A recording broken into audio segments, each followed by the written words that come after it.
Hey guys, welcome back to today's episode of Car Audio Dynasty. Today we're going to start our day off with a little subwoofer repair. Now oftentimes customers will come in, oh my subs are blown, I want to change them out, get something different, something better, blah blah blah. Half the time we look at these subs, amplifiers, older equipment, it's not even really messed up. Maybe scratched a little bit or dirty or worn or whatnot. But in the case of these two kicker subwoofers right here, they can be repaired. Now, instead of sell the guy brand new subs, have a great day with the cash register and all that kind of stuff, this is a previous customer of ours and we want to take care of him. We let him know up front, hey, we can fix these subwoofers if you give us just about 24 hours for this glue situation to dry up on our end. We'll hand you some brand new kicker subs. And that's what we're doing right now. That's how we're going to start the day off. So check this out. Here's what we've got. So we got a pair of kicker CVX subwoofers right here. Now, an inherent problem on these subwoofers after a long period of use, especially in our climate, because it's so hot down here in Texas, we pop this ring off, you'll notice sometimes on the older models, the surround comes loose. Now that's a big no-no because the surround is part of your actual suspension. You have a lower portion of the suspension, which is your spider assembly, and the upper portion of the suspension that helps keep the entire project linear so it can stay moving straight up and down and not waver left to right, is the surround. When that comes loose, you've got all kinds of crazy action going on with the voice coil touching the pole gap on the inside of the motor.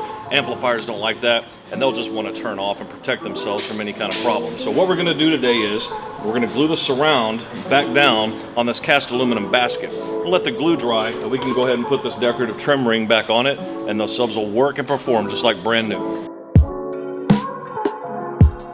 So when I work with glue like this, I like to go ahead and glove up. I don't feel like having CA glue on my hands. Now what we're going to use to repair this is regular CA glue. CA glue is typically a two-part setup. You got a glue, which will dry on its own, and then you've got an activator, which accelerates the drying process. I'm gonna go ahead and use both of those today. Now, CA glue comes from a variety of different brands. You can get this stuff off of Amazon. I've actually seen it at hardware stores. We get all of ours from Digital Designs. The guys at DD, they build subwoofers here in the United States all day long, every day. And this is the actual glue that they use. Usually I just tell them to throw 4 or 5 glue sets in on every order that we make with them. Today, that's what I'm gonna use to repair this kicker.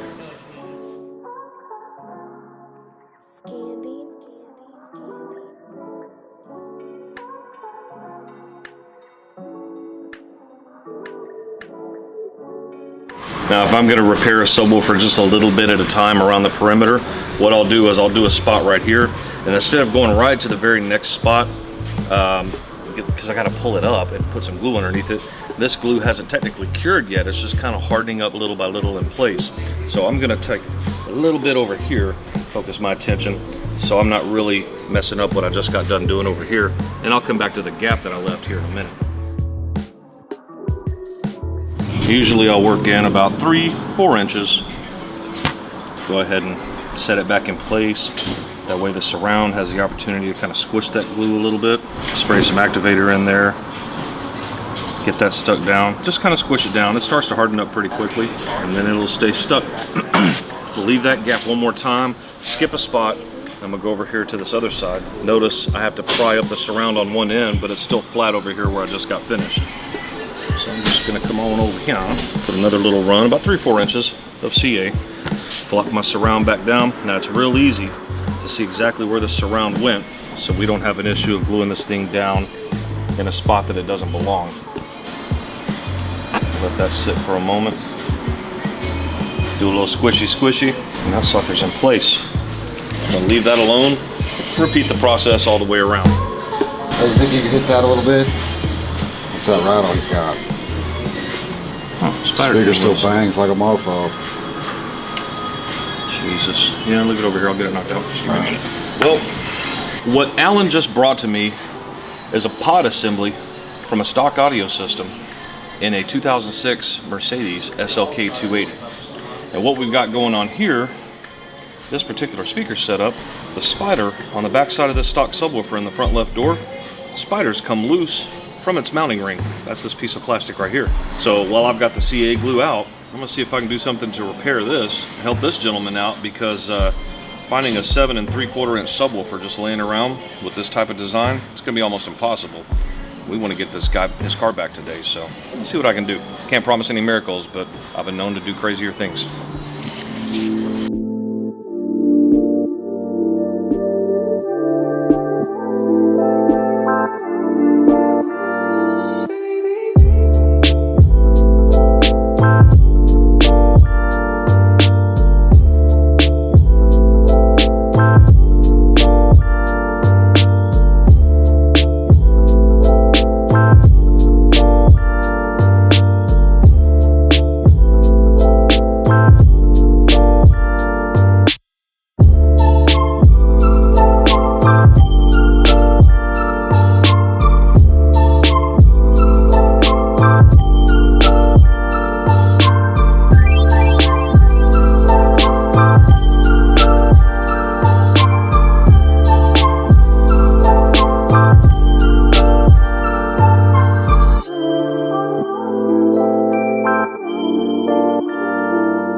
what I'm gonna do now, since everything's all finished up, I go ahead and set those trim rings back in there, and I'm really gonna suck them down really tight to compress that whole entire glue joint.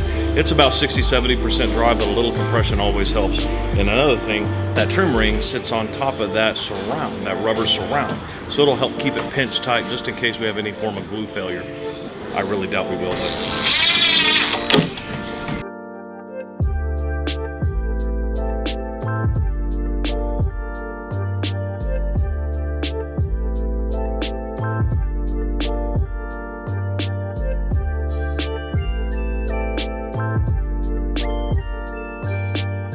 All right, so check it out. Here's what we've got going on. This is project number 2 of the day. Yeah, project number 2. Come on. So here's what we're gonna be putting in.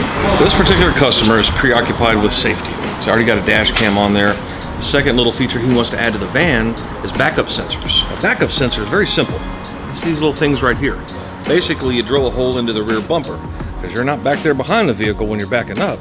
So you gotta have something audibly to tell you if you're getting just a little too close. You don't wanna bang into anything. So this particular kit's available on Amazon, various other websites. A lot of car stereo shops sell them. We sell them here at Sound Evolution. It's a very basic kit. It's got a little brain, right? Controls everything. A little bitty deal that mounts to the dash. It's got a little siren right there. Little beep, beep, beep. And the beeps will get louder and closer together the closer you get to the stuff you're backing up into. So that mounts on the dash. It's really low profile. And you've got 4 sensors that come with it. We're gonna put all 4 sensors in the back. He's also concerned with, well, what if I'm driving forward? He's not at the front of the car either. That front dash camera really doesn't tell him proximity, how far you are away from stuff. So we got another kit sitting over here that we're gonna use to put some more in the front. Now, the cool thing about this kit is it comes with this piece. And this is a hole saw. This will chuck into any 3/8 drill, okay? It's real simple to use. Has a little drill bit in the front and then a cup drill bit, kind of like the ones you use for when you put doorknobs in doors. And it is the exact diameter of these little sensors. The collar snaps into place and the sensor snaps into the collar. It's really easy to install. Wired up to the 12-volt system, put a relay on it, that way it draws power directly from the battery. It doesn't overload any one particular circuit. It's a neat little system. Aaron's about to put it in for us.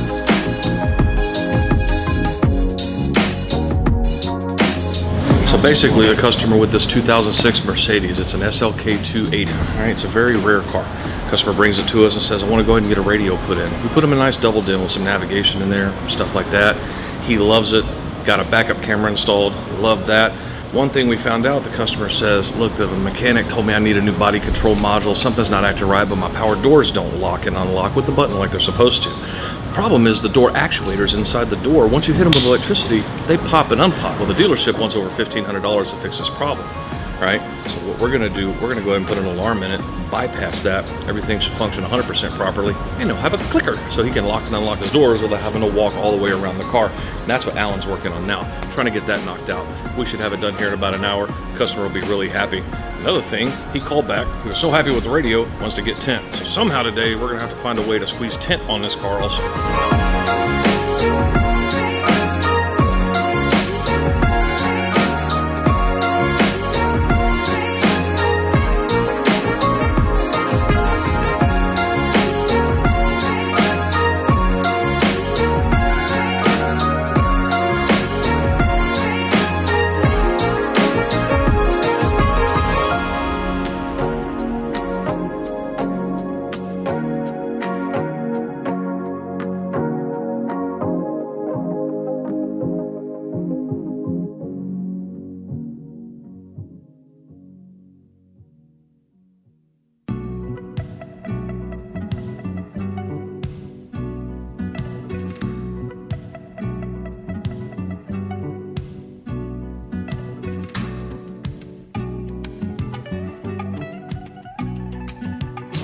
So the Sienna's completely finished.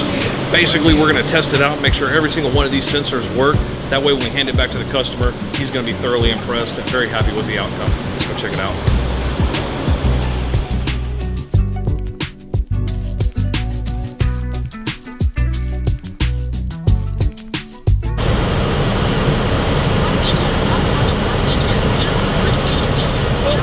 Oh man, there's an ass up in this motherfucker, man.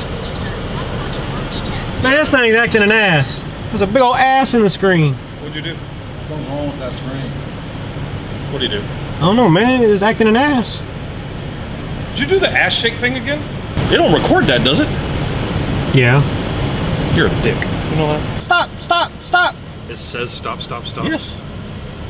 But it doesn't. With an accent. Stop. No. Stop, stop, stop, stop, stop. I hear a lot of that at the Chinese buffet sometimes. Phone's ringing. Park the car somewhere outside, fat boy. I'm the fat one. Here's the one setting off all the sensors at one time.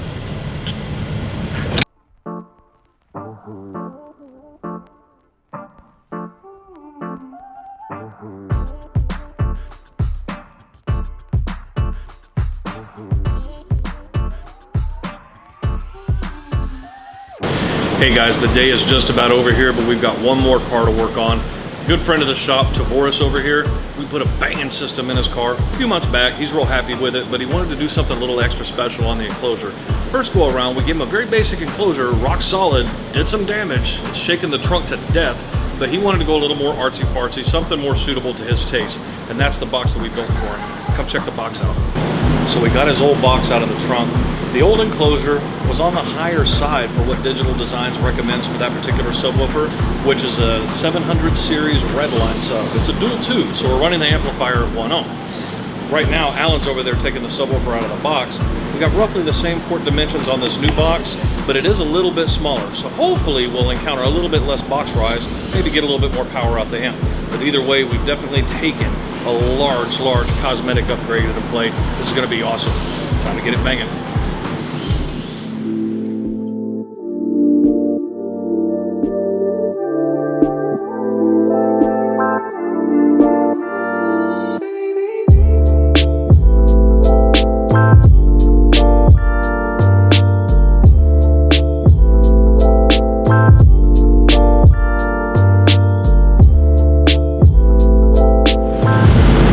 Cone 2.45, 2.5. So 2.5. This is 2.73. Displacement of the woofer is 2.63. So basically 2.625. We're 0.1 off. But we do have higher tuning. This was 31 or some shit. Yeah. And this is 35. 34.7. I think it looked tiny outside the car. Do what? I think it looked tiny as well when it was outside the car. Fills up nice though, don't it? It's a weird looking box. I like it. I'm just saying. 0.1 off from last time. 0.1. The only thing that worries me is these twin ports. Twin ports, you can't just double your surface area and maintain tuning. You got your surface area. I mean, your what was I saying? It might be a little wispy.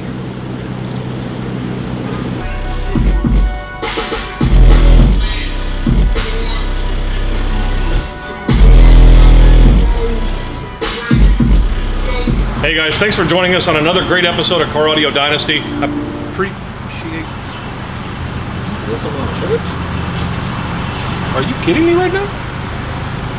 I like it clean. No, we're filming. We like to keep things clean around here. God, I hate you. You know that. Thanks for joining into the episode. I appreciate you guys taking the time to watch. Make sure you guys click like and subscribe below. Leave all the comments you want. What we've got next week, a special surprise for you. We've got a custom vehicle coming in here. We're going to be doing some amazing work. We're going to be utilizing some Digital Design stuff, some three-way components from Diamond Audio. Y'all stay tuned next week. Make sure you check it out. Share the videos with all your friends, family, coworkers. Be sure to share them with the people you hate. They need all the help they can get. Haters can hate. Car Audio Dynasty. Tune in next week.